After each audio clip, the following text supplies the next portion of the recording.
সুমাইয়া শুরু করো। সত্যিকারই করতে যান? অসত্যিকারের কি? বিউটিফুল পিপল, আসসালামু আলাইকুম। আশা করি সবাই ভালো আছেন। আমরা এখন আমার ছাত্রী সোমাইয়ের কাছ থেকে সুন্দর স্বরে একটি কবিতা আবৃত্তি শুনব।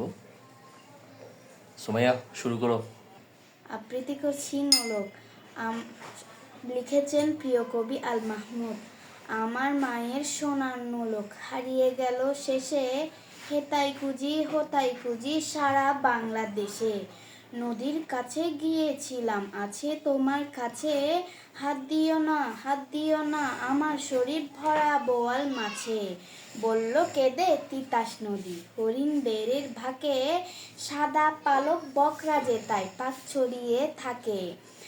দল ছাড়িয়ে দল হারিয়ে গেলাম বনের ধিক, সবুজ বনের হরিচিয়ে করে রে ঝিকমিক। বনের কাছে এই মিনতি ফিরিয়ে দেবে ভাই, আমার মায়ের গয়না নিয়ে ঘরকে যেতে চাই। কোথায় পাবো তোমার মায়ের হারিয়ে যাওয়া ধন, আমরা তো সব পাকালি বনের সাধারণ।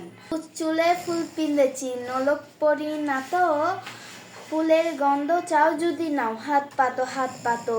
বলে পাহাড় দেখায় তাহার আহার বড়া ভুক, হাজার হরিণ পাতার ফাঁকে বাকিয়ে রাখে মুখ।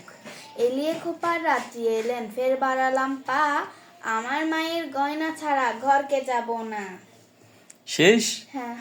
তুমি প্রথমে একটু ভয় পেয়েছো মনে হয় না? যাই হোক, সে প্রথমবারের মতো কবিতা আবৃত্তি ভিডিও করেছে, তার ভিতরে একটু ভয় দেখা যাচ্ছে। আসলে সে অতটা ভয় পাওয়ার মতো মেয়ে না, সে খুব ফ্রিকুয়েন্টলি কিন্তু বলে। তার জন্য দোয়া করবেন সবাই, ভবিষ্যতে আরও দেখতে চাই এরকম কবিতা। ওকে, লাইক কমেন্ট শেয়ার হবে। Bye bye. একটু ভাই দাও, সালাম। আসসালামু আলাইকুম।